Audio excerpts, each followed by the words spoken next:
Hello, everybody. This is Keith Roberson, and you are listening to Thank God for the Group Chat. I am your host, apparently. Welcome. I am your host. You just heard the voice of Victoria Wilson. Sorry, I'm going to say it just don't sound complete. Sorry. You said it before on here. Praise the Lord, I You have a said your name generic last name. week. Huh? I don't know. It's probably like There are hundreds of me on Facebook, so it's hundreds fine. of you. Yes, it's a very common name. It's hundreds of me too. Not hundreds, but it's a few of me. Probably like 50. But hello guys, we are here. Today is what's today? June 23rd, 2020. And there's a lot to discuss. Lon, our fearless, I can't even call him that anymore. Lon ain't here. He ain't here, man. Lon, our leader. Lon ain't here. That was mad shade. But we love him. Well documented. Our leader isn't here today, so I will be hosting in his stead, however you say that. And he's left us once again, some topics to talk about. Lon has been doing an amazing job of editing these podcasts as well. That means he has to sit there and listen to them and then decide what the titles are going to be and what he's going to put at the beginning of it and all of that type of stuff. So very heavily involved still. I'm about to sneeze. What are the titles? Mm-hmm. What are the topics for today? Do we have any upon further reviews? Not that I can think of. Per usual, lovingly check us. Yeah. We try. We try. We're not perfect. At all. So. If you're listening to this and you want to watch this, that is available. I'm about to sneeze. Lord. Bless you. Thank you. Amen. The devil, man. If you're listening to this and you want to watch this, you can find us on the Fresh Air Life page. Another big one is coming at some point. I usually have a 3 sneeze average. You're one of those people. Okay, we'll wait for it. Yeah, it's coming. I just want to let y'all know up front. Yeah, we're on Instagram and Facebook, YouTube and Facebook, and you can find us at Fresh Air Life on YouTube. All you gotta do is just type in "Thank God for the Group Chat," and then you'll see those episodes, the most recent episodes of us up there. And you can find us on Facebook. Just type in "Thank God for the Group Chat" once again. You'll find us there. We are getting a video intro, which I'm excited about. So amazing. Yeah, shout out to Terrell Thompson for hooking us up with that. Also, prayers up to Terrell Thompson and his family. I can't stand being friends with people that don't want me to tell people what's going on with them. Just pray for people. You're like, just pray. Mm-hmm. Lord bless, insert name. Yes. Right, exactly. So anything you want to say? How you doing? I am better. That's good. Yeah. I feel like, stuff is still heavy, but I feel like I've gotten back in control of just the things that I can control. In terms of just sleeping, eating, working out, and also just staying engaged in ways that are proper for me, and just better identifying my role in all of this. And I think I'm fine tuning that. So it helps give me a sense of direction on where to put my energy. That's good. So my family, we actually talked about that last night over dinner.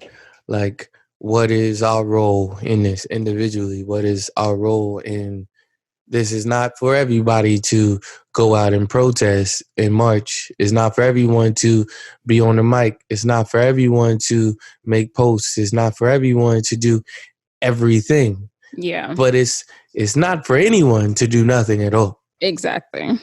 You have a voice. You have experiences. Please use them. Yes. So what would you say? I mean, are you comfortable with sharing right now? I'm fine to share it. So for me, it's twofold at this point. So one is just event production is still something I very much love. So I've been working with some grassroots organizations to pull together some women-focused events that are geared around like fostering community and also just like community healing. And also rest and education. So when I say education, I mean like political education. So identifying people who can come in and take on those roles to sow into the community. Wow. And then the second part is, so y'all may or may not know, I went to a very white private school, very white, old money, Southern private school here in Atlanta growing up. And so I recently joined the alumni board, one, because ain't nobody Black on it. And I was just like, y'all love pushing diversity, but like you mess up on representation across the board. So I'm sitting on that and also working in conjunction with our Black Alumni Association, basically to call out and demand the school be accountable for the environment, like the culture that they're creating for Black children and Black students, and having like been a Black student and understanding that, making sure that they just basically have people in different positions who are advocating for them outside of the school. Because we ain't got nothing to lose. And like, I understand it's hard as a student speaking up for yourself. That's what Donald Trump said. I'm screaming. Anyways. I knew you get upset. That's what he said. Anyways. He said we got nothing to lose. Nope. But no, basically just like making sure that students feel a connection to Black alumni and knowing that there are people who are here to shake the table for them and basically enforce change. There's like a huge uproar right now amongst the Atlanta private school community. So there's a lot happening. But yeah. So that's where I'm focusing right now. And I think that's enough for me. No, I mean, at this point in time. That's a lot to handle. And I think that's more than enough. I think that's amazing. You know what? I was watching Insecure the other day. Someone gave me their Hulu password. And it was like, I just found out about this show. You're like, have you seen it? I was like, yeah. And I'm like, yeah, I've seen it. Yeah. But I don't watch stuff in real time. That's wrong. And so once the season was over, so she sent me the her password and all that type of stuff. I have Disney Plus, by the way. You just found out that you have Disney Plus. Let's circle back around to that. Okay. But she gave me her Hulu password. I watched the whole season in one day because I had already seen one episode, and they only 20-something minutes long. They are so short. Right, which I can't handle that if I'm watching that in real time. Yeah. Excuse me, I can't handle that if I'm watching that like that. Like 30 minutes. You sequester your whole evening to watch 30 minutes or 30 something. Minutes. No, thank you. Right. So, Issa's doing her thing, and Issa is at dinner with a few people, and she was trying to describe what she does. And I was like, that's what Victoria does. Like, why don't you know what you do? And like, because she was saying it like she was making up a title. Like, she was I do remember that scene. I was like, Issa. Yes. Ma'am. What did she call herself? A social curator or something? Something. I was like... Curator was in the phrase. And I was like, this is not an original title. There's mad people that do what you do that know what to call it. It's called event production. That's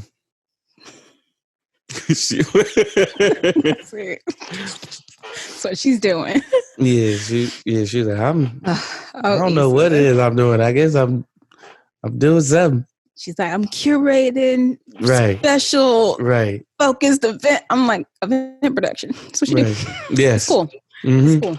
She was trying to complicate it and make it sound like this new thing that she was coming up with. I'm like, people have been doing what you doing right now for years. That's what happens. It's very necessary. It's a necessary title, but you are not the first person to come up with it. I'm the purveyor of all things. Mm-hmm. She said it like, if you Google this, you won't find it. And I'm like, you probably won't, because that's not what it's called. Oh, Issa. The jury's still out for her, for me. As a person or as a character on her show? I've already figured out who she was as a person on the show. I don't like her. I don't watch for her. I want her and Lawrence not to get back together, and that's why I watch. I'm done. You're like, you just got to make sure. Yeah, I'm watching to make sure that nothing goes right in her life. Well, right now it does not seem to be the case. I mean, her career side's popping off, but she wants back a man that she cheated on, and now has a baby from a relationship that he wasn't even with her in to begin with. So it's not going right for her, but things are going how they're supposed to go. I'm done. You said, but everything's working as it should. Yeah, exactly. All right, so last week, let's get into some topics. Last week was, this past Friday was Juneteenth. Juneteenth, Snapchat. Let's talk about Juneteenth real quick. Let's go. Thoughts on Juneteenth, and thoughts on Juneteenth, and thoughts on the knowledge or the I would say the increase in knowledge in our community about what Juneteenth is and why it is widely celebrated. Why it was widely celebrated this year as opposed to other years. I mean, I feel like why it was widely celebrated this year is just like perfect storm. To that point though, I mean, I'm not going to hold anybody for like just getting hip to Juneteenth necessarily, just because it honestly is not something that has been widely taught. Unfortunately, if you were educated in the American education system, you were failed and you don't know a lot. Yeah. So I think in this moment of just like supreme Black pride, which we should always have, honestly, I think it's just certain things are being, championed a lot more than they usually are. But I even feel like Juneteenth as a whole has really just started recently, like within like the past few years, really like ramping up in terms of this exposure. And I feel like this year was just kind of like the pinnacle. I like pinnacle. Okay, we'll go with pinnacle that. Is the highest point. Yeah, pinnacle of it. And hopefully it'll like continue with the same type of reverence and celebration. What was your other question? I'm sorry. Well, I don't know. Let's just talk about it. Oh, like, do we just feel about it? Yeah. I mean, I'm not even gonna lie. I did wake up with like a song in my heart on Juneteenth. Like I think also just because like I took control of that situation and like making sure I had the day off. And then my boss made it like a company-wide holiday, which I kind of felt some way about, but whatever. Why did you feel it? Not whatever. Why did you feel it? I feel like white people should not get Juneteenth off. Yeah. I feel like, no, like, y'all need to work. Well, that's funny. Educate yourselves, but I'm taking the day off. This is my day. That's the thing. It's you have to continue to remember why you have the day off. Yeah. And I get it. It's pretty ironic, but you can't say Black people only have the day off. No, I know, but in my heart, I was just like, yes, it's ironic. It's super ironic. It's ironic as all get out, but on my day. But it's fine. At least y'all are aware. My thing is just like, okay, if you're gonna have it off, people celebrate pretty much every holiday. Yeah. So yeah.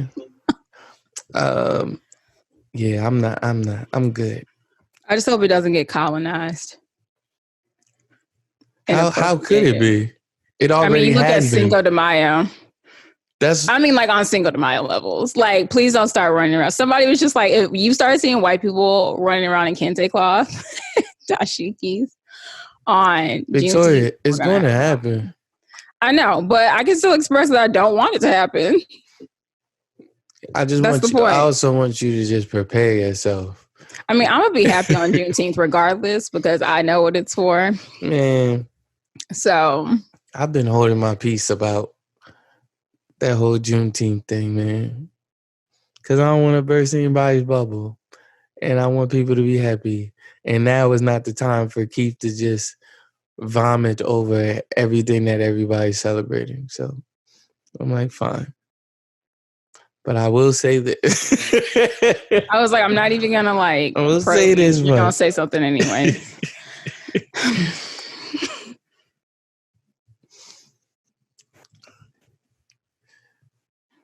No, I'll leave it alone. It's fine. Okay, let people be happy. It's not about people not being happy. I want people to be happy. What do you want then? People to have happiness with truth. That's what I want. What's the truth? Well, it's the thing that we're glossing over. It says that we were emancipated. We weren't emancipated. I don't think that's what it says. No, there's people saying that we were emancipated on this day. Well, that's being that's the word. Emancipation Proclamation was the thing that said, quote unquote, that set us free. So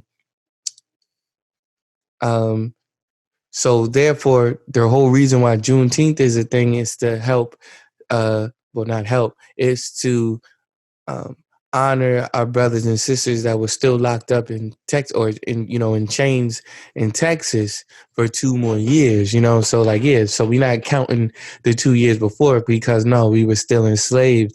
But even then, it's not like when the Europeans came over to America and they fought to get out of Europe and they fought to get out of that spot and to come over here.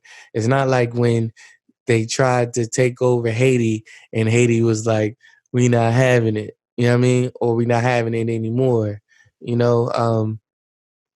was, so it wasn't upon our own volition that this took place. And so for me, it always has like this little yeah, but nah, we not independent of them. So it tries, Juneteenth is my Independence Day. It's like, even if it is an Independence Day, somebody gave it to you. You didn't take it. Mm-hmm. And therefore it's not necessarily, I don't look at it as an Independence Day of any sort. No, you can edit this out. I get it. I don't view Juneteenth as an Independence Day though. I view it for what it is. All right, what is it? So I think that's the thing. It's like the final Texas, they finally got the news 2 years later. And why are we happy? Because Keith, it's something. Because people were supposed to be no longer under the thumb of their they weren't forced into slavery any longer. And so I'm not saying it's our Independence Day, but it's something that should be acknowledged and it's something that should be honored. And so I think that for me is what it is. It's an honoring of what was. I think that's where we part ways. It should be acknowledged, but to me, I don't think it's something that should be honored. It's like, I'm celebrating the fact that y'all kept us 2 more years than what y'all should have. It should be no years, but you duped people into being enslaved for 2 more years. by just not telling them. You know what I mean? And that's just how I see it. I'm not mad at anybody for not seeing it that way, but I'm like, it's hard for me to celebrate that. You know, just from my guys, from the way that I'm looking at it, the way that I can't help but look at it. It's like, why are we celebrating this? You know, just for me. But I won't stay on it long because I didn't want to stay on it to begin with. You did, but it's like when everybody says Happy Juneteenth, I'm like, what am I happy about? I don't like. Yes, y'all should have freed us. We should be liberated. You know what I mean? We should be. This isn't exceptional. You know what I'm saying? That's just how I feel about it. I'm off. I mean, I respect your standpoint, but I don't know. It is what it is. It is what it is. So Juneteenth, President Trump said that he made it famous. Can you speak to that, please? I cannot because it's wrong. So it's like Nelly. It's like when Nelly said that he made Air Force Ones famous. You did not. But okay. It's exactly that. I feel like that's the beginning and end of that conversation for me. You did not. Nelly said this the other week. He said he made Air Force Ones famous. And nobody was wearing Air Force Ones before Nelly. Basically, it's like, well, bro, a whole region was wearing Air Force Ones growing up. And you made a song. Back by there are two things. Yeah. People like to live in delusion, so... Oh, our president lives there. Better. Yes, so, our president lives there. Yeah. Alternate reality. Has President Trump done anything for Black people? No. No? He claims that he does. I'm sure he claims a lot of things, so... That's true. Means nothing. The man could honestly claim that he discovered gravity, and he would believe it to be true. That's funny. He probably believes that he created the sun and the moon to some extent. Oh no! So he believes a lot of nonsense. Better not. It was his birthday the other day.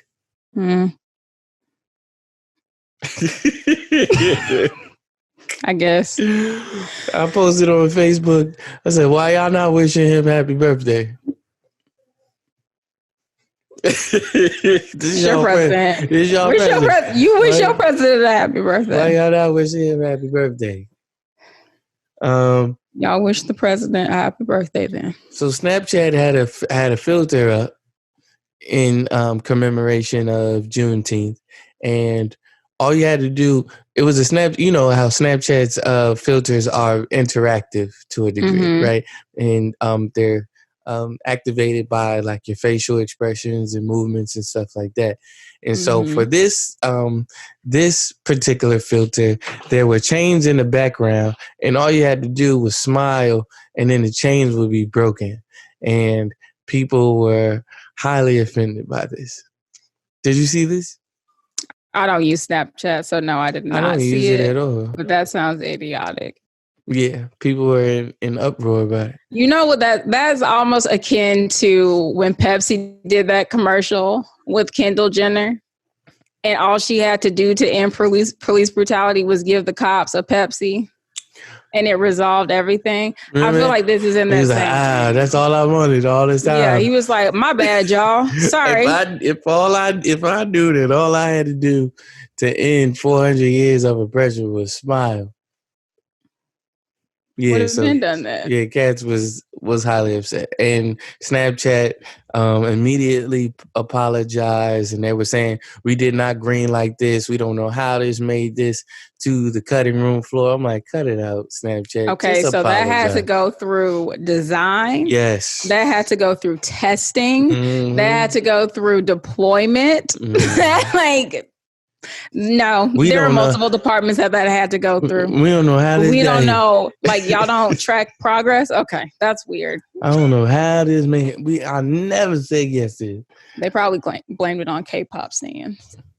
I don't know. What could they have done? Like, just don't make an interactive Juneteenth. Don't make it interactive. Put your little banner on the bottom. Yes, you know what? And call it a day. What am I smiling and for? And nobody asked for y'all to smile to break no chains. Cut it out. Because any movement would be egregious. Right. Because I was thinking all they gotta do is this, do this or something. Put their hands together. Get your Wakanda X to break the chains. No, thank you. That's not how this works, but all right. Yeah. So Snapchat was under fire. That's why y'all failing. Are they failing? I don't know. I feel like no one. I don't know many people who use Snapchat anymore. Honestly, I never really understood it.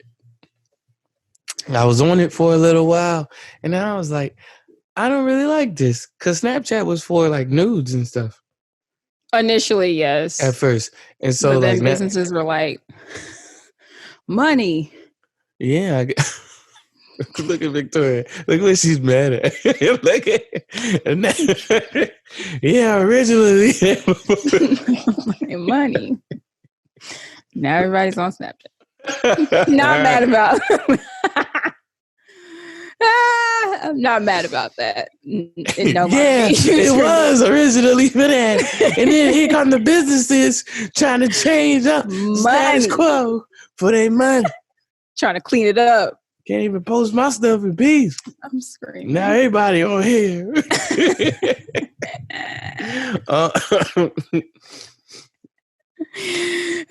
That's funny. Snapchat fumble with their break the chain break the chain. They said smile. Yo, now I low-key wish I could go find this. They took it down. I need somebody got a video. It's on TikTok somewhere. And they teach you how to use it. So they were like, here's a step by step. They probably did a special Juneteenth highlight. They were like, so that's another department that had to go through. Y'all created a special highlight. I'm sure. Showing you how to use the Juneteenth filter. A whole tutorial. Tutorial. Got a little Snapchat ghost floating around and smiling big and breaking. We got something new.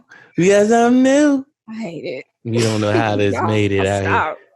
Stop it, man. Trump's rally wasn't successful. Great, I'm so happy. But this is what I talked about last week when I said all you had to buy, and they're crediting it to the Zoomers. I didn't know. So I guess that's Generation Z. Yeah. And it's a play on boomers. So the Generation Z cats, and I partnered with them on this one. I said collaboration. Yes. Featuring Trump rally brought to you by Gen Z in collaboration with Millennials. Absolutely. There we go. Absolutely.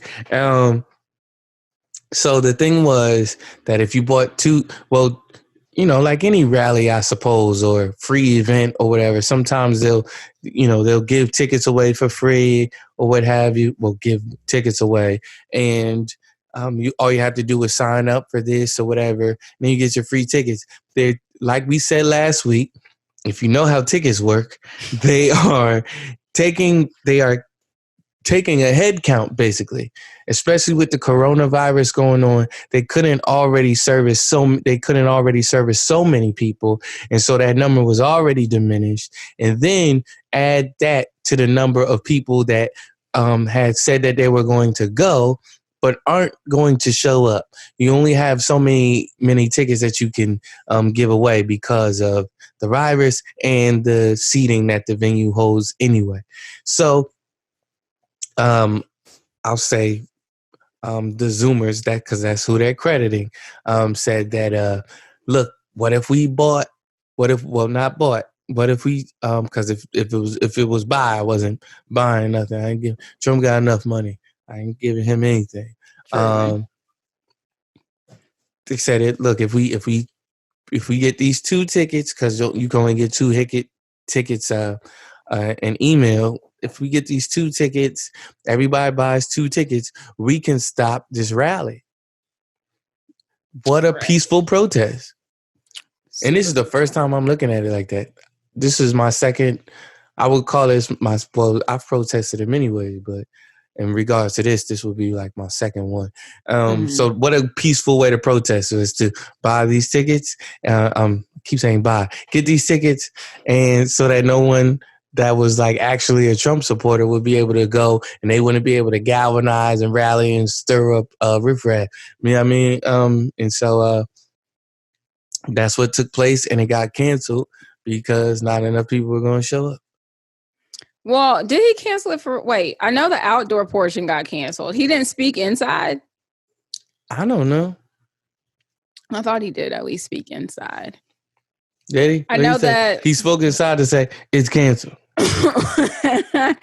I just know that they had an outdoor overflow stage that Trump was supposed to also go speak on, and it was desolate. So they started breaking it down shortly after it was supposed to start. No one's saying this, but that says a lot. I mean, there's a lot that says a lot about his character. I was going to say... This is the one point about his character that we can deduce from this isolated event. Nothing else. Only this. That says a lot about his character. That you still not willing to go on stage to the few people that showed up to see you. Not all 5 of them. I ain't shake hands with them. Not after 6 of his staffers contracted COVID. They all tested positive. Man, well, he's still... I haven't seen him with a mask on yet. Apparently it was apparently he would, like, at the press conferences that he was doing regularly at the height of COVID. Well, we're still at the height of COVID. Yeah, we'll get to that. The non-high, I don't know, whatever. When he was still doing press conferences, he would apparently wear his mask right up until he like came out in front of the news reporters, and then as soon as he left, he would put it back on. That's what he was telling people. That's what was reported from the inside. Girl, please. I feel like I have a very presidential mask that I wear it all the time. Ask Melania, I wear it all the time. I never take it off, except for when I get up here because I want everybody to see my face, see how serious I am. I hate you. Never take it off.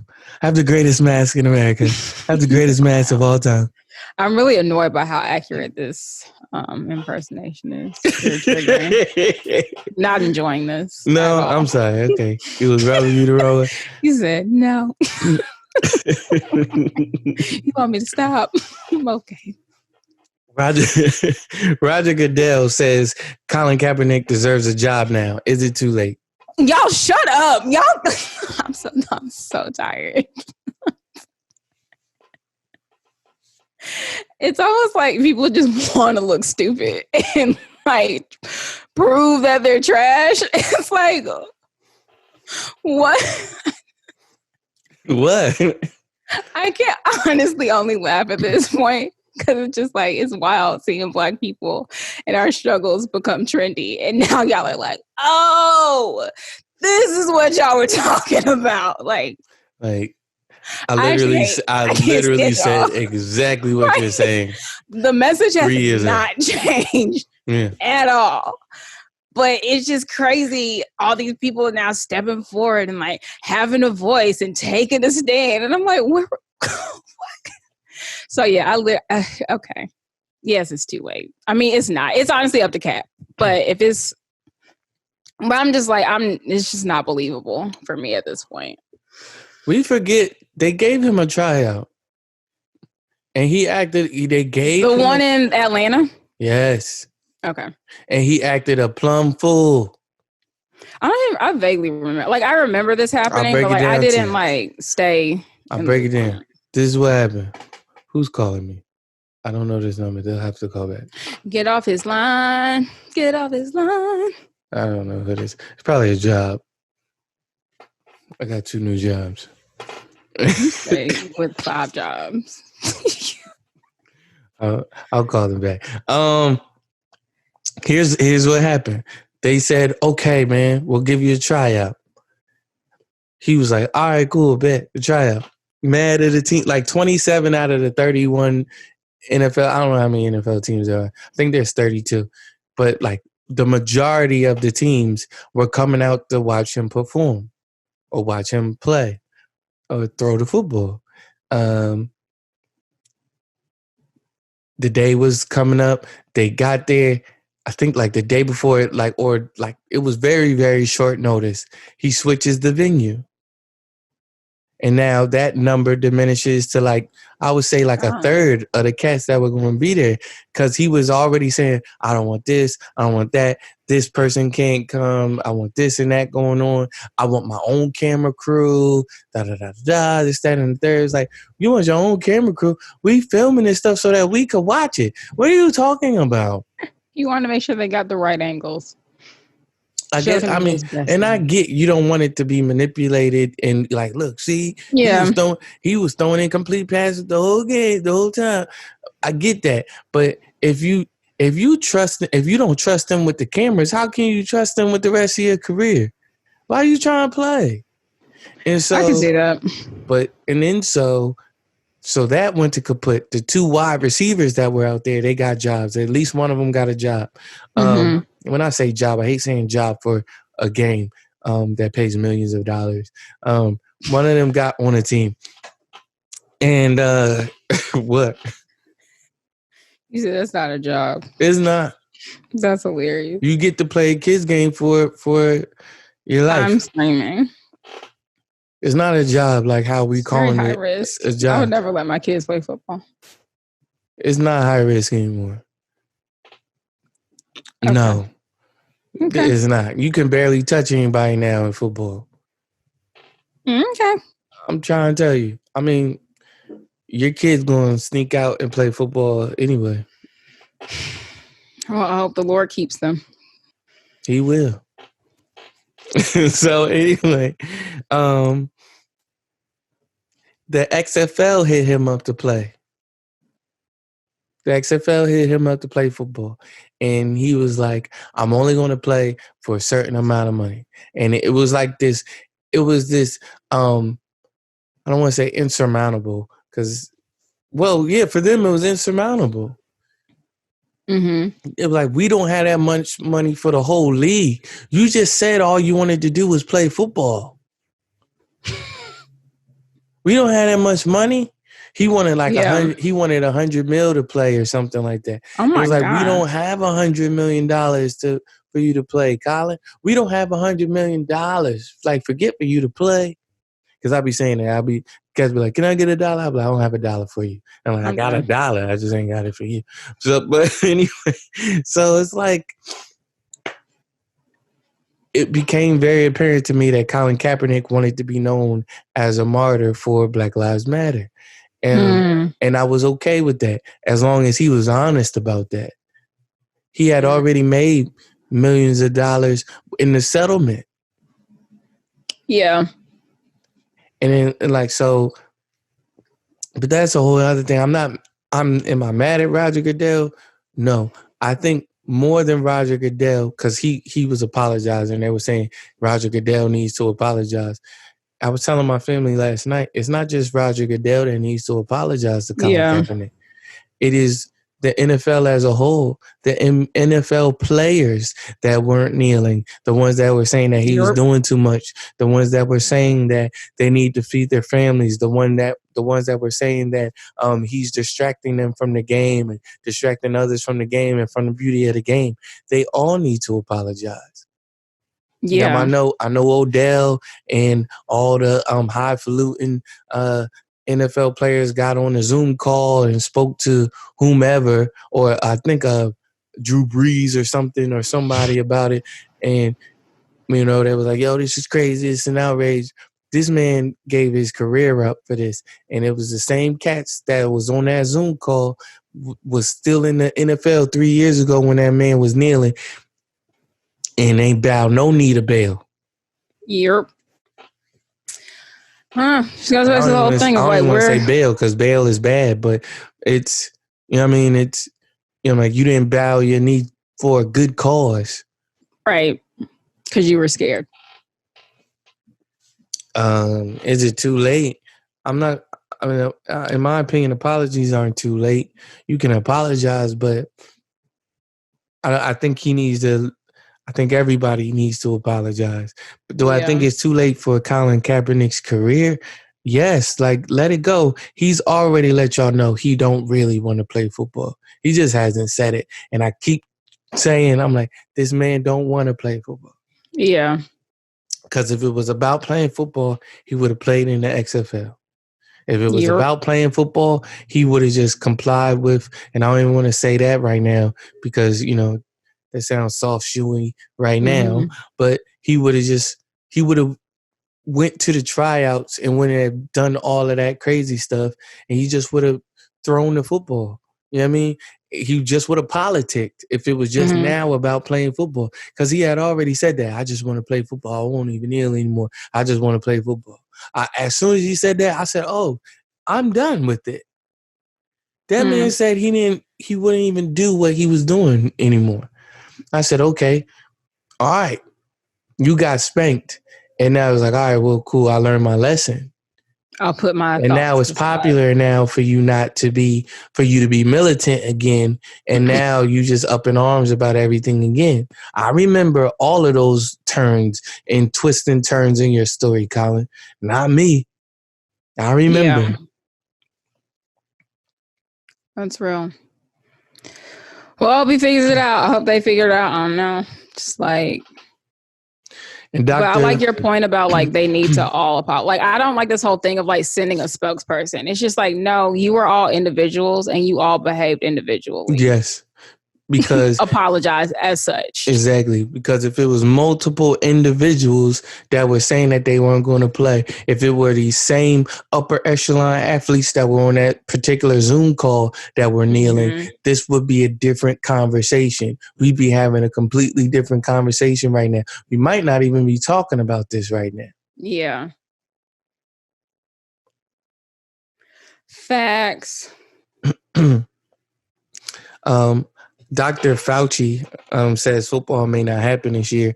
You don't know about that. Neither do I. I would say baseball and I would say football is the sport that can happen. They wear gloves. They wear masks. Why not? That's fair. That's the one sport that you can play. Right. I'm like, that's right. Wait, yes. Football and hockey. Y'all can have them. Y'all fully clothed. That's what I mean? Just, Meanwhile, basketball. Football and hockey. Yeah. Oh, man.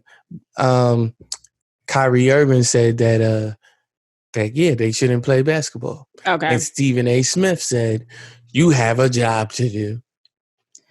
And I said, Stephen A., every time I try to shoot. Did we talk about this last week? We did. Because is he the one who got the $10 million contract, but it's over 10 years, so it's really not that much money. But it's something crazy. It's like, man, you got hosed. He's a mess. He's a mess. Yeah, you have a job to do. Yeah, we already talked about that. But I would like to stay alive. So there are other people saying that they should play, and I'm like, they should play. For who? Exactly. I'm paying for these white people to make their white dollars and for y'all selves to make y'all money. But like, that's my thing. I'm like, if you think about the greater good, that's what makes a protest a protest. That's what makes protests successful, when people are willing to not just do something, but sacrifice. Yep. Protest involves sacrifice. Exactly. And I'm waiting for the one that I could feel. I was waiting. I just feel like the sooner that we all acknowledge that capitalism is inherently racist and all decisions are made per capitalism, a lot of y'all will get a lot of things, honestly. It's about But it's just money. like y'all refuse. Like, it's just almost like you don't, like that point just misses so many people when they're talking and saying stuff like this. I'm just like, this all goes back to money. Yeah. It all comes back to money. They don't care about y'all. We were talking about white flight and gentrification last night.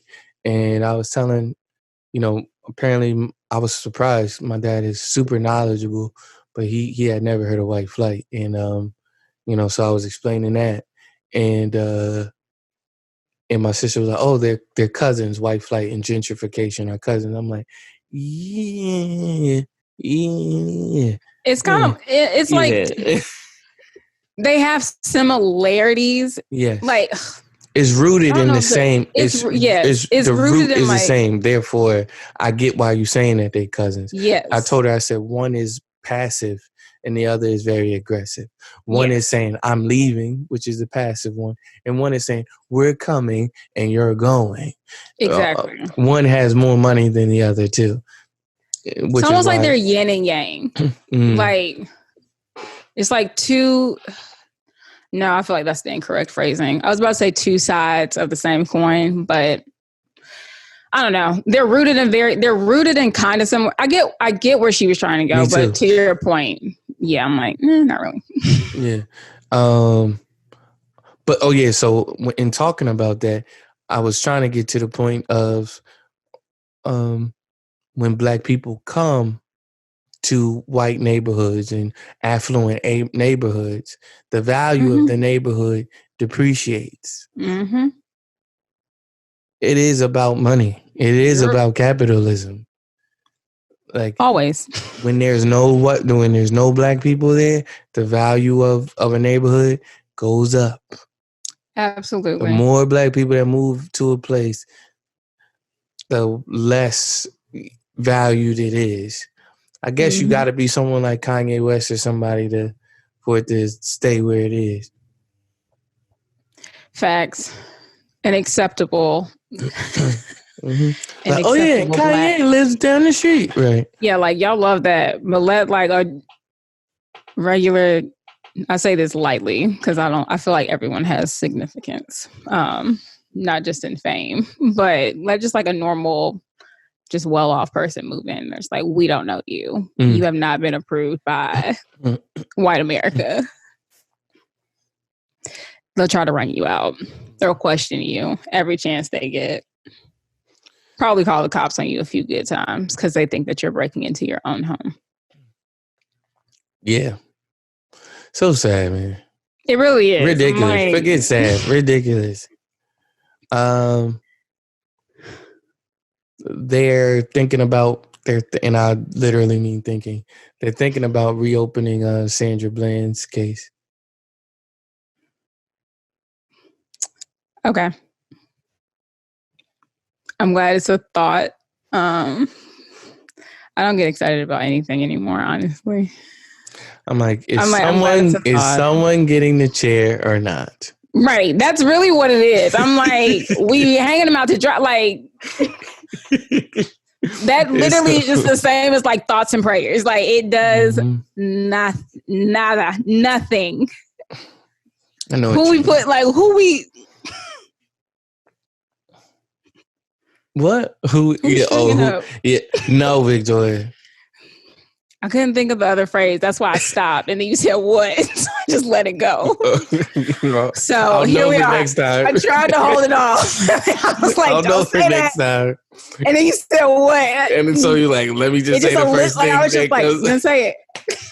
No. I was trying to think of a different phrase because that was my initial thought. And I was like, no, you shouldn't say that, Victoria. Yeah. Well, here we are. I don't really mean that, y'all. Like, no, but like, who are we? Yes, who is going to? Who's going to? Yeah. Right. I'm like, it's hard to find an appropriate. But that's the thing, right? Ain't that crazy? Ain't that crazy? Like, right. It's crazy because we don't want people to die. We don't want people to be in jail forever. Like, I was watching a small clip of one of George Floyd's murderers. He was one of the accomplices who aided and abetted George Chauvin. And I won't even say allegedly because we've seen this stuff. Right. The jury is in for me. So usually y'all hear me say all the time, I'll always be like, allegedly. No, this is cut dry, right? Open shut case, right? So he bailed out. He bailed out. Their bail was set at $750,000. He bailed out and he was at the Walmart in Minnesota. Oh yeah, I did see this. You saw that, and the lady, she was just like going in on him. She was like, "You are going to jail. You going back to jail." And at first, I was like, "Oh, that's sad. He's going back to jail." And I'm like, "No, he did this." Right. I was like, it literally is the least. And I felt bad for him. And I'm like, no. Like, but yes, but no, right? And that's the thing. You empathize with people, right? Mm-hmm. And so you don't want them to be punished to the full extent of the law, because you've been given grace and you've been, you know what I mean? And I won't say you haven't done anything as egregious as that. Like, it's different punishments for different crimes. You know what I mean? All sin is sin to God, but even with the Lord, there are different punishments for sin. You won't pay that ultimate price of sin, but God is a good father, so he does spank us a little bit. Yeah. You know? And so, you know, so like when you see that but you continue to see people as humans, it is kind of hard to just say, hang this man.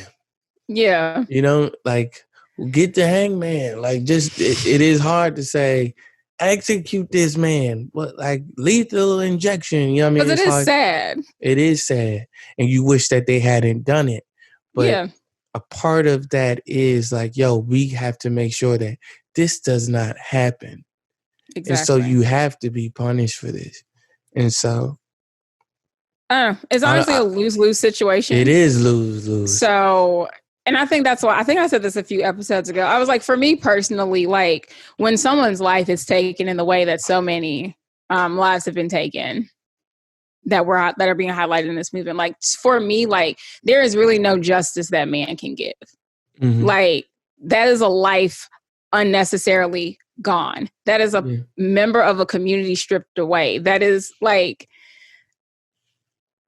I don't know. Like, for me, I don't know. I guess I just have like a different view on, I don't know what justice is in this world. Because I'm just like, that killing this person because in response to them killing someone else, I'm just like, it doesn't bring anyone back. It doesn't erase the pain. And I think it's also because when I was, this is a tangent. Oh, sorry. I love it. I love it. Do it. I remember when I was in Boston, when Osama bin Laden was killed, I just remember there were families calling in to like CNN, and they were just like, everyone else is celebrating this, but this man dying, like, this does not bring back my son, my father, my husband. Like, it doesn't bring that person back. It doesn't erase the pain. Like, the pain is still something that they are left to live with every single day. And so I think that's why it's so hard for me when people are just, I mean, like, I get the desire to see an eye for an eye. Like, you kill this person, we're going to kill you. Like, I get it, but I'm just like, that doesn't undo any of the pain that has been endured or suffered through and will continue to be endured and suffered through at the unnecessary loss of like a loved one. So I don't know. I get it, but I just don't. I'm like, I don't know. To your point, it is hard. Like, it's a lose-lose situation. Like, no one really wins in any of this. Because like, how happy should I really be? Right. You know what I mean? Because someone is dying. And I think that's how God feels. Yeah. It's like, I take no joy in any of this. Even in justice being served to a degree. It's like, man, like, justice has to be served because he's a just and righteous God. But it's not like he takes joy in it and he's happy about it when judgment has to be passed not in your favor. Yeah. You know? But because he's just and because he hates when stuff like this happens, when he hates sin, like, that's how we should feel. Like, we should feel how God feels about a thing. And so, but you do want to see justice served because the Bible says, my people love justice. My people love truth. My people love to see vindicate. You know, like, but God is the vindicator. You know what I mean? But also God makes God sets governments and laws and stuff in place. Yeah. Not to act as him, but in a way to be a representation of him. Big facts. People wonder, well, like, why are there such things as laws? It's like, well, the idea of laws is written in our hearts from the beginning of time. So the Christian worldview that you claim to deny, you have no choice but to operate in and still coexist in and agree with. I don't believe in rules and morals. Okay, well, right. I'm going to kill you. Why? Because I just feel like doing it. Right. That's wrong. Oh, wait. Why so how do you know? That's relative. People funny, but they not. People are so dumb. I'm learning this. Yes. People are dumb. Like, really dumb. Mm-hmm. Dumb. Very. Like, incredibly. Stupid. Idiotic. And they have a keyboard in front of them to showcase to the world how stupid they are. And they got another keyboard at their fingertips to show at any point in given time just how dumb they are. Correct. I saw a video of this black dude, and it really pains me to hear black people talk about our plight as if it's not our plight. It's like when they gaslight. That's literally what they're doing. They're gaslighting literally what's going on in America. It's like, well, it's not this and it's not that. I'm like, and this is emotional manipulation and things like that. I'm like, fam, this is happening. What are you talking about? So I commented under one guy's page and I said, wow, this is amazing. You made a whole video about something you don't know nothing about. That's crazy. People like that. I'm like, that's just how I felt. I'm like, wow, he really don't know what he talk about. And he decided to make a whole video. Well, we do that every week. But I'm done. We attempt to be informed. Dang. You're just up here saying nonsense. No. We don't know what's going on. You and Lambi know exactly what y'all talking about. I love it. Yeah. Okay. I'm sure I've said some things that somebody's going to bring up in the future. And I can't remember a UFR. I can't remember a UFR in Victoria. I can't remember a UFR based off something you said. I think I'll UFR myself. Okay. So that people don't. You get in front of it. Let me get ahead of this. Yeah. You Kevin Spacey it. I'm like, let me help y'all. Let me help myself. Speaking of someone, we might as well go here. Speaking of someone not or not getting in front of it, Louis Giglio, Sorry, if you're not watching on YouTube, so yes, hard. Her face just she stopped laughing so fast. So fast. All right. Because he made a series of apology videos, or one, and they made a couple apologies on social media. Louis Giglio, Lecrae Moore, and Bob Cathy, CEO of Chick-fil-A Incorporated, or Corporation, I think it is. They decided to sit down and decided that they were going to be the voice of all Christian people in the world and talk about racism in America. Things were said. So many things were said. God was not glorified. In my opinion. Not in my opinion. One bit. If I'm not God was like, he had to be flabbergasted. He had to be in heaven, just like, why? Yes. Shut up. Thank God. Well, I know I won't speak for the Lord in this instance, but I will, because I am. I like to imagine that he was up there just. Well, I feel like he knew. He knew that they was gonna get up there. They was gonna get up there. Just start foolish, acting foolish.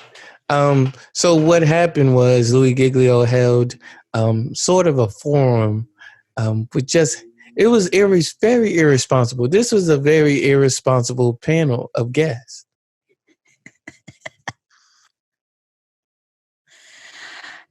It didn't make sense. I saw the lineup and I was like, how did you go about Biggie? Yes. Like, what qualified y'all three? Why is Bob Cathy up there talking about race? Stop it. He went through his Rolodex and he was like, yes. Bob. Bob. That makes sense. Call him up. See if he's available on Saturday. Fam, if I'm thinking of a group of people to talk about race with,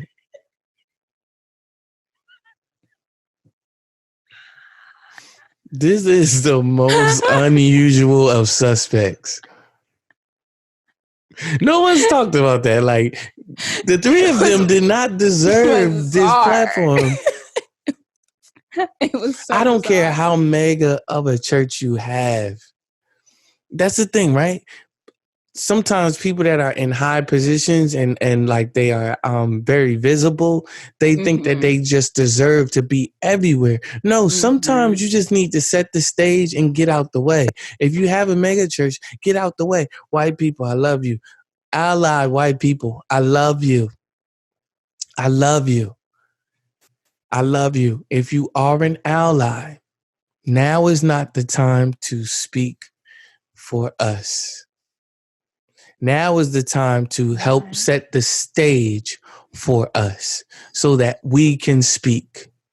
Why is Louis Giglio mediating a conversation on being Black in America?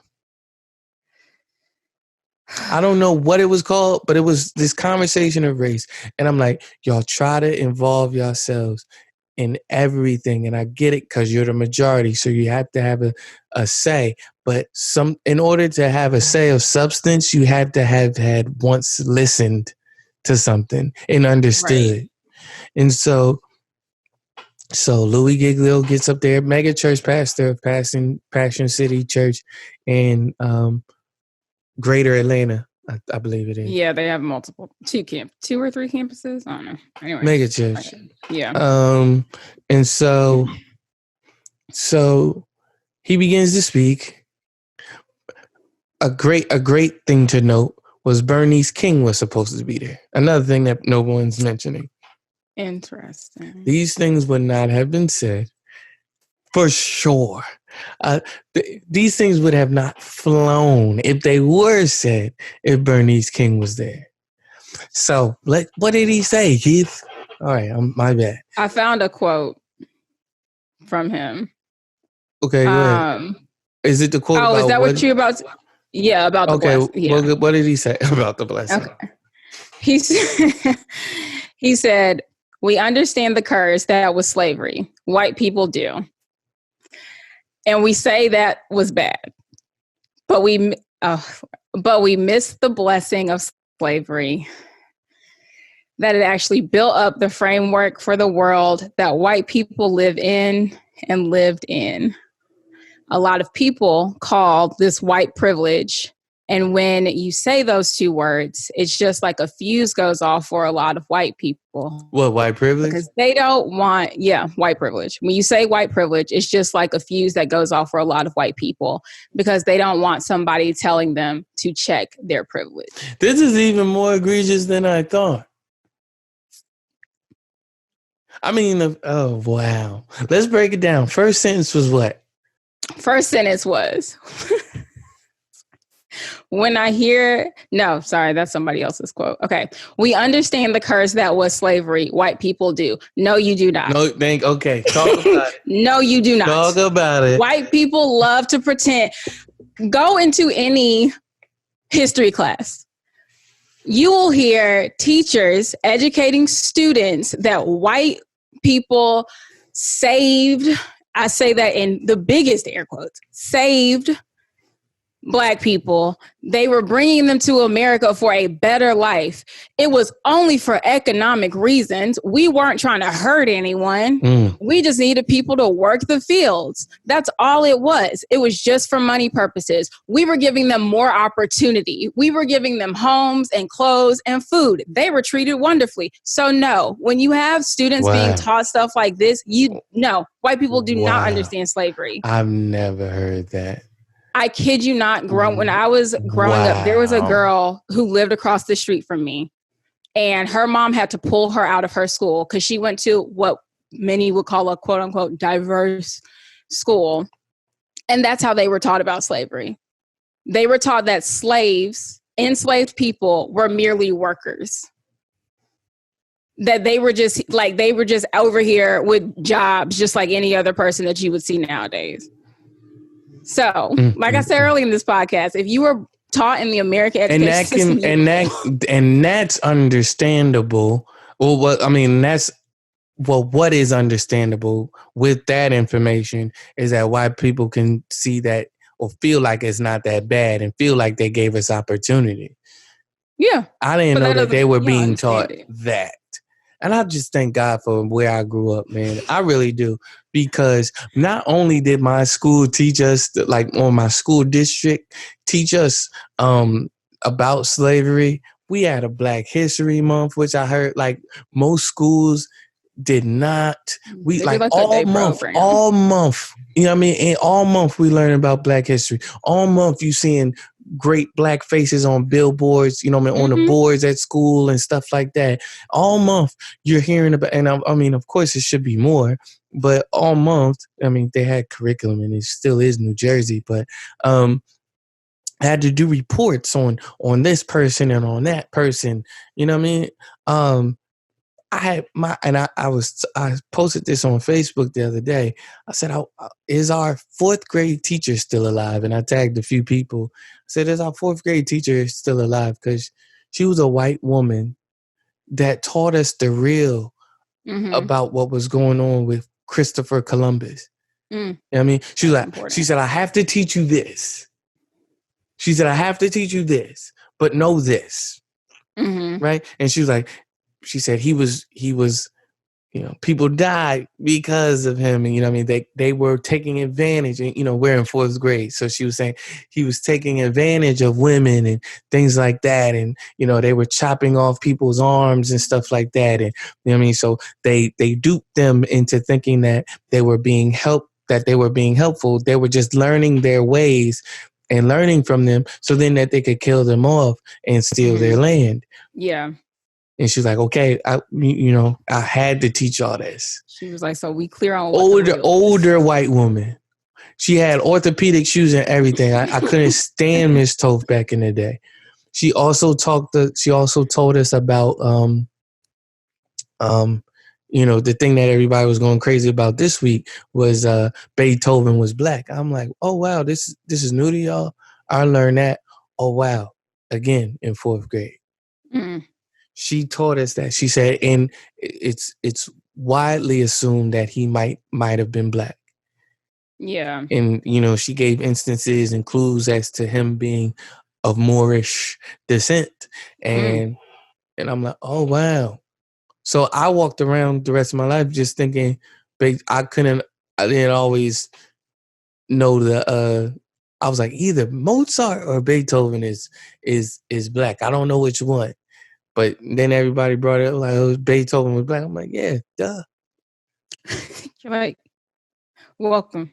Yeah, man. So shout out to her, man. But hearing stuff like that, it is the complete opposite, and it is very whitewashy. Super whitewashed. I mean, yeah, they don't get more whitewashed than that. And it's like, even if you are taught in a way that slavery is bad, I feel like it's extremely downplayed and watered down. So no one really ever broaches like the severity of it. Look at this man. No. Hey man, he gotta go. Ain't gonna be none of this in and out. Ain't no in and out. Close my screen door for an hour and 20 minutes. In and out. You said what? You heard me. We either in or out. Ain't none of this in and out the house stuff. All right, I'm in here. Ladies and gentlemen, Jared Foster, a.k.a. J. Paul Sings. Look at Victoria. She's still with you, man. You better get it together. Did you just come from a protest? I didn't. Why? Because of my head? No, I saw your Insta story. No, I ain't come from a protest. I had to go, buy some wood and stuff like that to build some stuff. Sorry, thought you were being revolutionary. No, I drove out there. You know you know where it is. Back to what Victoria was saying. But yeah, so the way slavery is taught is just super watered down. They downplay it. It's glazed over so that you can go on and talk about Abraham Lincoln. Anyways, so yeah, he says, we understand the curse that was slavery. White people do. No, you don't. And we, white people, say that was bad. No, you don't. But we miss the blessing of slavery, that it actually built up the framework for the world that white people live and lived in. Wait, the first sentence was that. Second sentence. No, that was the full sentence. No, we were going sentence by sentence. The second sentence was literally, and we say that was bad. What's the third one? Literally what I just read. Read it again. But we missed the blessing of slavery, that it actually built up the framework for the world that white people live in and lived in. Okay. Jared. Nope. Yep. He said nope. Y'all read my post. What did it say? Oh! Victoria like, all hell. Right. I was like, when you were like, look who's coming, I was like, Lord, he will come in at this exact moment. Yeah. Here we go. Let me find Instagram. Lord. You can say how you feel with it. First of all. Right. I might just keep on to give us this. You want me to read what I said? I want you to say what you feel. So the way I feel is this, man. Like, I feel like that was the dumbest mess anybody could have said about like, number one, we probably shouldn't have talked about this the other day because I'm gonna keep saying, as I said the other day, but like, you wanting to call this white blessing mean is the most white privileged thing in the world, because not only are you downplaying just white supremacy, white what's the word that he wanted whiteness. No, white the word that he wanted to white privilege. White privilege. So not only are you downplaying white privilege, you are trying to pretty much change the definition of what blessing is. Mm-hmm. You know what I'm saying? Like, that's not okay. Like, that's not what we're here for. That's not what we got. We're not about to take that. And it was frustrating for me to see that wasn't, I'm not going to let you say that. You know what I'm saying? That was the most frustrating part for me. Yeah, hold on. Wait. We ain't there yet. Yeah. Okay. Come in. I'm with Jared, man. I did not know that he basically said, because we don't like the phrase white privilege, let's say white blessing. That makes it even more egregious. Right. Exactly. Like, it's because of your white privilege that you felt like we not about to use that phrase. It's like, no, we're calling it what it is so that you can know what it is. It's not supposed to make you feel better. It's not supposed to make you feel good. It's supposed to make you say, oh, because I do have this privilege, I need to be able to, I have to do something with it. You know what I mean? Something good with it. You know what I mean? Right. And so, and the fact that he was pretty much like, I can't remember exactly how he phrased it. Maybe Victoria has the exact words, but he said pretty much was like, the reason why white people have an issue with it We don't care about why you have right. That's literally the least of our worries. Thank you. Right. He was pretty much like, it just makes us feel guilty. Yeah, As he it said should. it's just.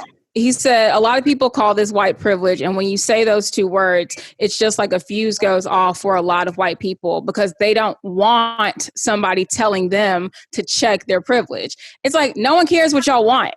Right. Like this is what wake up. Like this, we're telling you what it is. This is what it is. Stop trying to, I'm so tired of white people trying to dress stuff up to make it more palatable for them. Right. But they're cut it out. But even in that statement, he is acknowledging that that's what it is. Yes. Right. You know what I'm saying? He's saying we have it, but we don't want to be told that we have it. It makes us feel guilty that we have it. Which is selfish. Yeah, it's like, and it doesn't absolve you from having it. Right. I'm like, bro, like, it is what it is. Like, do you know how many fuses go off when we hear slavery? Do you know how many fuses go off every time we see somebody get shot? You know how many fuses go off every time? Like, we have a fuse go off.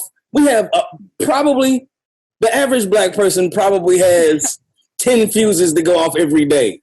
Fam, last night my dad asked me, he said, you know, he asked my sister and then he asked myself, he said, on a scale of 1 to 10, how afraid are you when you see the police?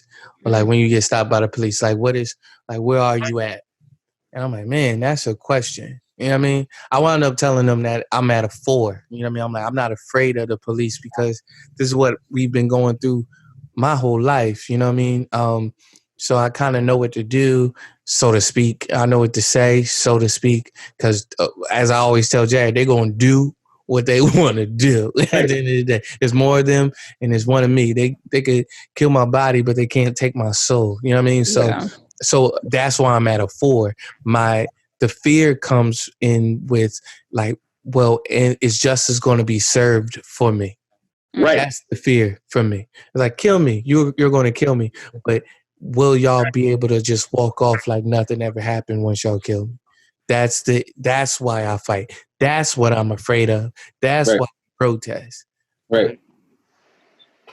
So like Jared was saying, or alluding to, was we already told you who was on the panel. The 3 most unqualified people to be on the panel at a time like this, in my opinion. So, Lecrae Moore, who we all knew, he was the only black person up there. So in low key, in his defense, I didn't even say anything yet. I know. No, I'm just saying, low key in the defense of being the only black person, I'm still not pleased with any of it. Low key in the defense of being the only black person, Martin Luther King's daughter was supposed to be up there. Which I mentioned, Bernice King was supposed to have been there. Right. And if she were, one could say none of this would have went down. Right. I don't know. Yeah. I don't know very many black men that would have let that happen or let that be said. But I don't know any black women that would have let him say that. You said in his defense. This is not right. You're right. I'm like, where's the defense? In the defense, I said of being the only black person up there, Bernice King was supposed to be up there as well.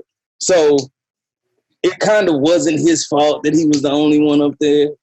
She had a back problem or something like that. You know what I'm saying? She's getting a little old. So she had a little her a lumbar support pillow. Right. Well, you better get your ass to this panel. Get on the stage, Bernice. Right. So that was the only defense I had for him in that. That he wasn't supposed to be alone.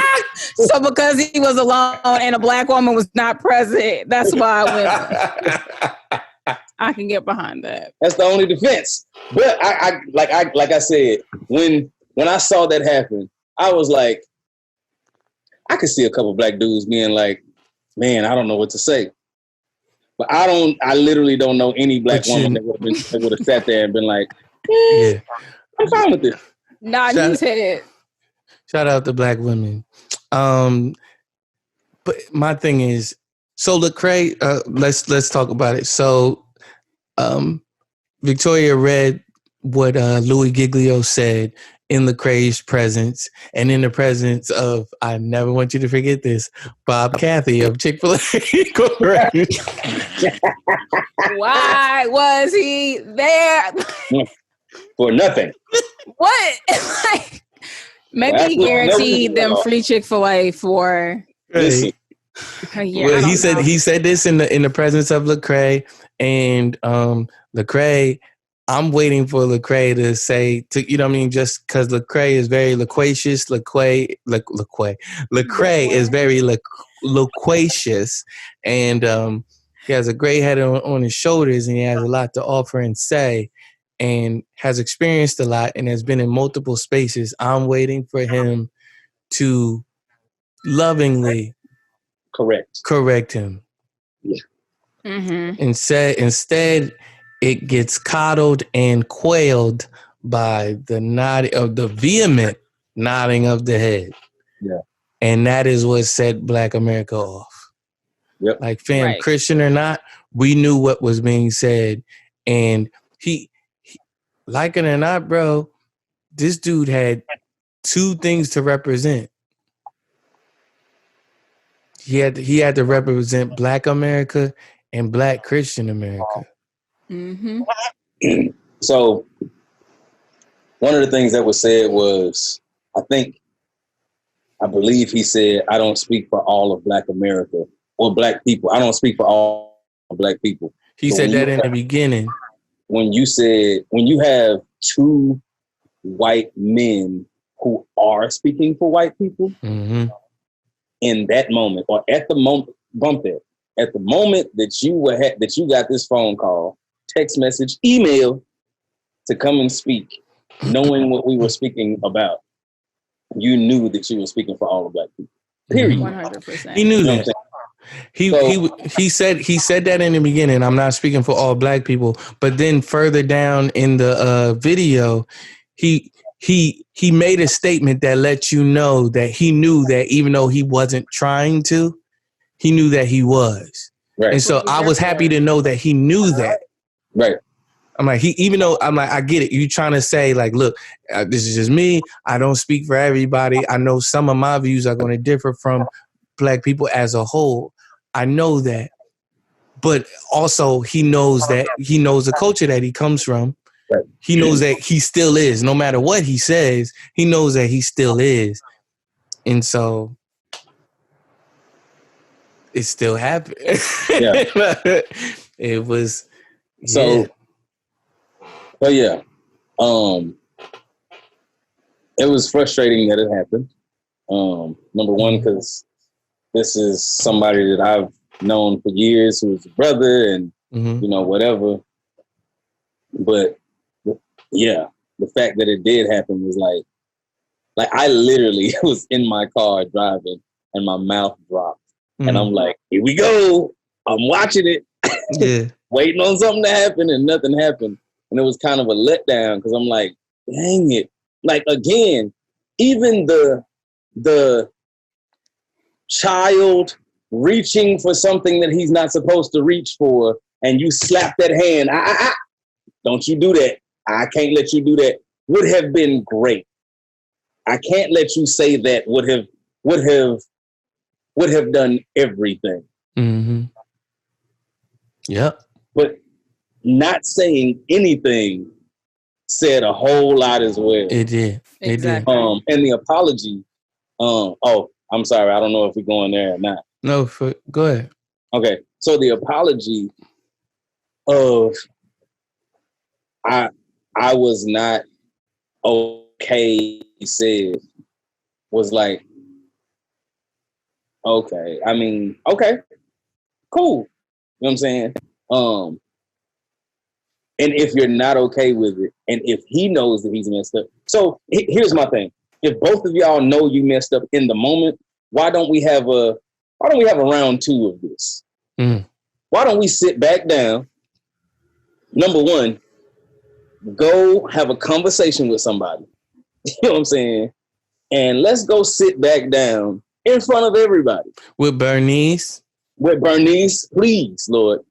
Bernice and Dan. Bob can be there, but was it Dan? Dan Cathy. Dan Cathy. I keep calling him Bob, but it's Dan. Cathy. I think Bob is his brother. No, I don't know. I don't know. Dan Cathy could be there, but he can't say anything. He could watch. Listen, like pretty much like he did the last time. I was like, did he? I was like, I don't recall. He was like, I don't know why I'm up here neither, y'all. Yeah. The reason why Dan Cathy didn't say nothing is because the LGBTQ community already done went in on his show. He was like, I guarantee you, as soon as he said what he said, Dan Cathy sat there and was like, not falling into that. Tell your ass up. White blessing, huh? Right. White blessing. I didn't say that. Interesting. And that's what I was going to say. That's what pissed me off. Like, you saying white blessing is a slap in the face to every ancestor of every black person who was a slave. That is a slap in the face, bro. Thank you for your blessing. Oh my gosh. Thank you for blessing us with everything that we have. Thank you for allowing us to suppress or to oppress you. Thank you for allowing us to give you our names. You know what I'm saying? And that's another thing. Like, white people want to be upset that we're still upset about slavery and stuff like that. And they're like, well, wait a minute. The Native Americans and the Jews and all of those people, they had the same issues and they've gotten over it. But they don't have y'all's last names either. We're the only ones that don't still have our names. Period. You know what I'm saying? Like, we are still tied to you. Period. So you can't say that. Sorry. I'll continue to go in on this for a little minute. So yeah, we're tied to you. And we will be. Until we all go back to Ghana. Because Ghana, did you hear about that? Ghana said that I'm not giving them the satisfaction of leaving this country. I might go ahead and get my citizenship in Ghana and deal with me. Full citizenship. Y'all gonna have to deal with me. Okay? Right. Victoria, thoughts? Sucks. I'm like, him saying like afterwards, he was like, I mean, I was just in utter shock. I was like, you weren't shocked enough to say something. Like, you weren't that, like, this was a 70-minute conversation. Yeah, like, you had time to circle back around. Let's circle back around. You could have easily circled back around to that. You could have literally stopped the entire conversation and been like, you know what? Let's go back to this white blessing thing. Right. Like, you had 70 full minutes to circle back. So we're going to go ahead and wrap up. No, hold on. Let's go back. Right. You could have it could have been a 90-minute conversation. But he let the sun rise and sun set on that conversation without saying not one thing. I think I saw him wrestling with it. I saw him wrestling with it. You can see him wrestling with it. You can see him wrestling with it. Yeah. But in him wrestling with it verbally, he wound up doubling down on it. He wound up like solidifying and verifying what Louis Giglio was saying. And so here's the thing. In the moment when Louis said, when Louis started to explain it, I kind of understood what he was trying to say. Okay? But you didn't say it right. And then for Lecrae to say whatever you want to call it, that's what got me. I'm like, no, ain't no whatever you want to call it. Nigga, I'm not about to let you call it white blessing, period. Yeah, we had enough of we've had enough of whatever you want to call stuff. Right. If we leave stuff up to y'all to call whatever stuff is, y'all wind up here. Best friends. Right. I mean, you called this whole country yours, but it wasn't. Right. Wild. You called us free and we weren't. Still not. Really. You called us niggas, coons, and porch monkeys and things like that. So I'm not leaving. It's not whatever you want to call it. Right. That's what we're going to name this podcast, whatever you want to call it. I would, right? That would be a perfect title, right? But I just got the idea we should probably name every podcast until we see fit. We should probably call every podcast the name of women who were slain by police wrongfully. I was thinking. And I think the name is flashing behind you is perfect. Yeah. Breonna Taylor, they have fired one of the policemen that shot and killed her. Big whoop. We pretty much had this conversation a little bit earlier, Jared. Not this exact conversation, but just our sentiments on people kind of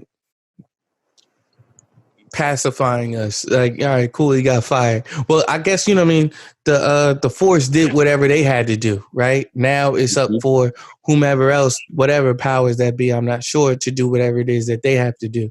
But what are your thoughts on him being fired? What else do you think should happen? That means absolutely nothing to me, bro. Okay. The police have a union, so you can go and get a job somewhere else. You can go to another, you don't have to leave that state, you don't have to leave that city, or you have to leave the city. Yeah. Right. But you can go to another county and get a job. You don't have to leave your house. You can stay in that same house if you want to and drive 30 minutes for work to another county and still have a job. So that means absolutely nothing to me until somebody is put behind bars for no less than 25 years and have to do the 25 years. I'm not going to be satisfied with somebody being killed. Why? Because I know people who had a dime sack of weed on them, a dub sack of weed on them, and had no priors and went to jail for 30 plus years. You know what I'm saying? So the life of a black man or a black person, not even a black man, the life of a black person is less than a dime sack of weed. That's some, you know what I'm saying? That's some BS. It's worthless. That's how I feel. Have we ever talked about Breonna Taylor at large on this podcast? I don't think so. Well, I ain't been on the podcast. Yeah, I was asking Victoria. You ain't been on. I wouldn't ask that question wasn't for you. Question was not for you. Shut up, Victoria. No, we have not. Okay, so Victoria, Breonna Taylor was asleep in her abode with her, I think, boyfriend or fiance. Was it the FBI? I don't know. I know they were plainclothes. I feel like I've seen them as plainclothes cops. Yes. Yeah. They burst into the house and just shoot up the place and kill her while she's sleeping because they thought that somebody, that she had sold somebody some drugs. And then they just walked out, and then they filed, everybody was like, we want to see the reports. And they were like, sure, you got the reports. And the report was blank. And so now one officer was fired.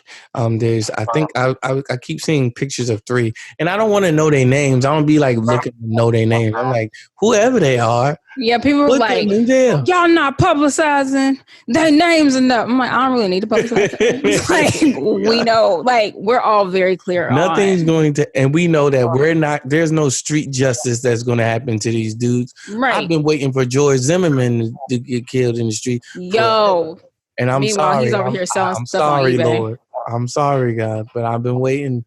And this nigga live in Atlanta. I wish I would know where he's in. George Zimmerman lives in. No, from what people were saying,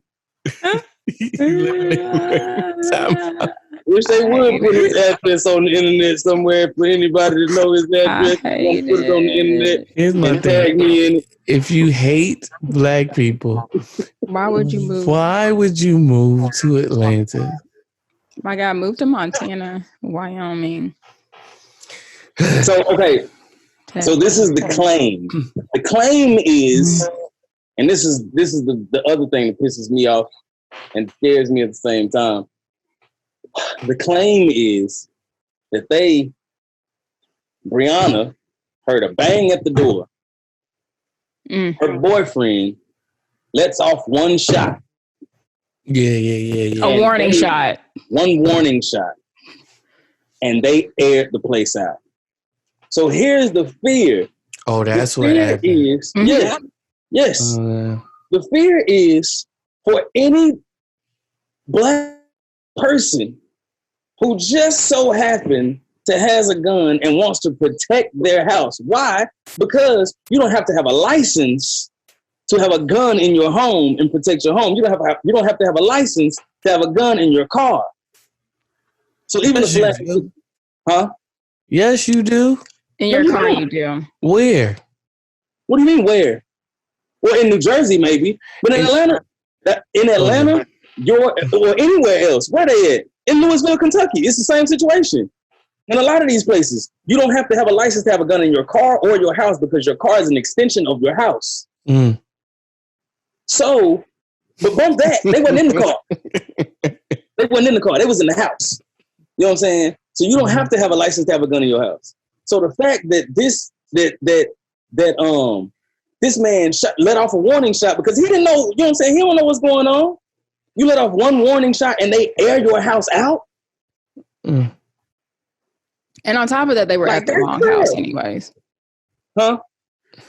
So they were supposed to be doing a bust on a completely different person who was already in custody. So why they pulled up at our house is still very unclear. And then, like Jared said, let off a warning shot as they bust through the door and air it out.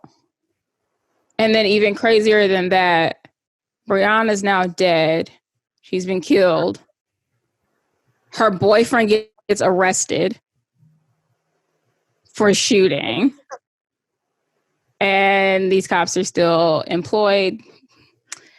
And nothing has been said to or about them. Is the boyfriend still in jail? No, he was released a few weeks ago. Charges were dropped. Yeah. Jesus dropped the charges. I'm done. But yeah, it's been 101 days as of today. Yes. So we continue to pray. We continue to fight for justice, man. But yeah, women are also being killed with us men, and they fight for us, and we don't see the same. We don't see necessarily the same velocity of speaking out for them as it is when it comes to black men. I think, but I could get into all day talking about how black men are the white men of black people all day, but I won't say that. Black men are the white women of our people. I'll say that. I'll say black women are the most. I can get behind that. I can get behind that. Yes. Because there still needs to be a level of oppression ahead of, I can get, okay. So black women are the most disrespected, period. Okay, right. So first there's a black man, then there's a white woman, then there's a black man, then there's a black woman. Yes. So there's already a level of oppression because I'm already saying that black men are the white men. So there's already a level of oppression there. But when I say black men are the white men of black people, is because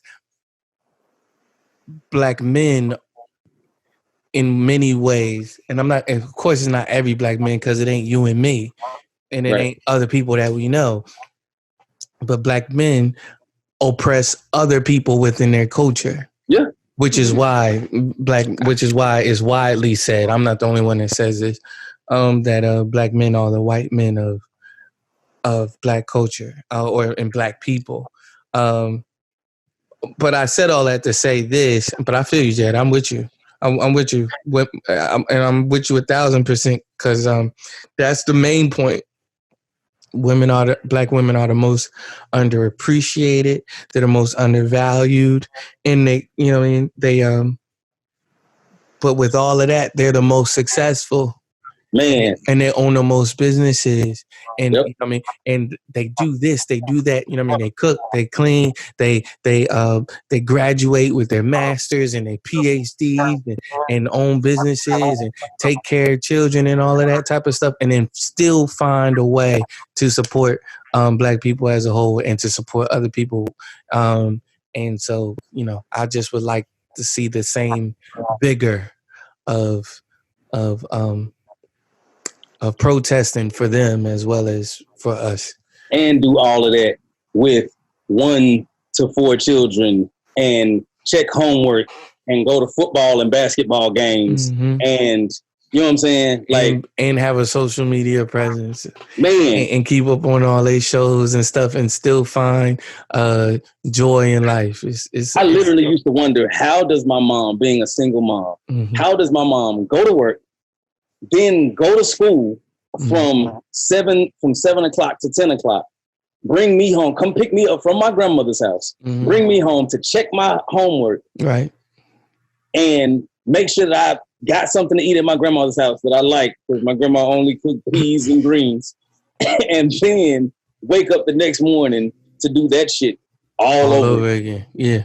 No, I watched my mom be a full-time teacher, go to, you know, get her master's degree, while pledging Delta and doing after school classes with kids and stuff like that.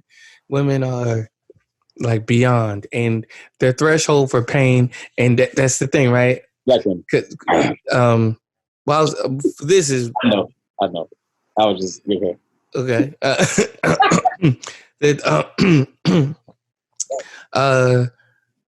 There was a study, not a study done, but there was a nasty behind gynecologist who would like pretty much torture black women for his experiments and stuff like that, because he would say that black women didn't feel any pain, and that's the stigma that black women have on them. It's like, well, we can do this and that to them because they don't feel any pain, and that's across the board. And that's the thing. Women, just because they have a higher threshold for pain, because that's true, women have a higher threshold for pain, and they need to, because they have babies and stuff, which like you're at the brink of death, like bearing a child, or in labor and all of that type of stuff. But just because they have a higher threshold for pain does not mean that they don't feel that same pain. And we shouldn't make them endure. There's enough going on. So, I mean, I think that's all the time we have for today. Did want to talk about one more thing potentially. There's the J. Cole and No Name situation, but we don't really care about that. But right after we say justice for black women, right? But I think everybody's on the side of No Name. Thank the Lord. Okay, yeah. I was really concerned what was going to be said in regards to that, because I was like, anybody who's out here caping for J. Cole after that. I don't even know what happened. J. Cole snapped on this, bro. I heard it this morning, and I said, I don't know. It's a very compelling verse, just because the way he was flowing on that thing. I mean, he was flowing. That's the thing. I was like, right? Disrespect aside. Exactly. He was snapping. Great song. J. Cole snapping. But can't put the disrespect aside. Song is trash. Because I remember, I listened to it 3 times by myself, no one's opinions. Well, real quick. There's an artist by the name of No Name who is also a social activist and a more refined, or specifically, she is a BLM activist. I would say. I think I'm safe in saying that. she's an incredible rapper. She made some tweets. J. Cole, being the rapper that he is, he felt like she was subbing him, and instead of like just replying to her, he does what rappers do. He made a rap about it, and everybody was like, "What is wrong with you, J. Cole?" Yeah, it was a whole mess. Yeah, I mean, I listened to it the first time, and like even the first listen, I was like, when I heard him frame everything and be like, "I don't like your tone," I was like, wait. I was like, no. That's not what he said. He said yes, he did. He was like, you say all these things, but I don't like your tone in saying it. But you should try to soften it up. But that's the thing. He didn't say it like that. You giving him a different tone from what he was saying. He applauded her. He said that she was way smarter than him. He said that she should teach him where she's coming from and all of that type of stuff. And he was saying, maybe I just don't like your tone. Maybe I'm looking at it wrong because maybe your tone isn't what I think that it is. Okay, great. But what I'm saying is that's where the song took a left for me, because in light of all of that he was saying, like that for me, like that was when I personally did a head tilt. Because like you said all of this and then you bring in tone. Mm-hmm. And I was like, so are you, like, I was like, are you being receptive or like, are you dissing her? And in the end, I was like, this is not necessary. What said, watch your tone, shouted, watch your tone. Yeah, that's basically what the song was. So it was, it was not necessary at all. And then I felt bad for No Name afterwards because she was like, I feel bad for responding to the song. Well, because she did send out her response. She made a response track? Yeah. And then she followed up and she was just like, I shouldn't have released that. Like, I feel like it's distracting from what we're here for. It's distracting from the movement, so on and so forth. And basically apologizing for responding. And I was just like, I don't even feel like you should have had, like, you're sitting here apologizing. No apology has been given. Like, J. Cole literally was like, I said what I said. Yeah. He's an artist. He can feel how he feels. I said what I said. Yeah. It was a definition. It was just I was just like, bro, read the room. Yeah. Like, I don't think he had to make a track. He was already he didn't. out there protesting and doing all types of stuff. So whatever. He had nothing to prove. I don't understand. Ironically, weird. Her name is No Name. Ironically, like I said, she's an amazing rapper. She is. Jared, and she has a book club, y'all. Jared, we have less than a minute. What are you laughing about? What am I laughing about right now? Yeah.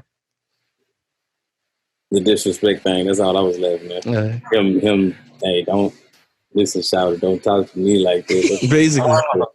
He said, but I don't like your tone. He said, you are so smart and eloquent and all these things, but I don't like your tone. Wait. Hey, don't talk to her like that.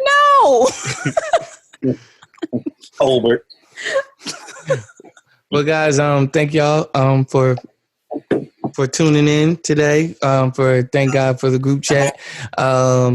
Jared was here, Victoria was here, I am here, or I was here. See you guys next week. Keep Lon in your prayers. Keep us in your prayers. Black Lives Matter. I'll say it like this: all Black Lives Matter. Even the transgender ones, even the gay ones, even the queer ones, all Black Lives Matter. And we'll see y'all next week. Thank you guys. And I'm saying thank you to my co-hosts, my fellow co-hosts, Jared and Victoria. Great to have y'all. Thank y'all. Peace. Bye. Peace.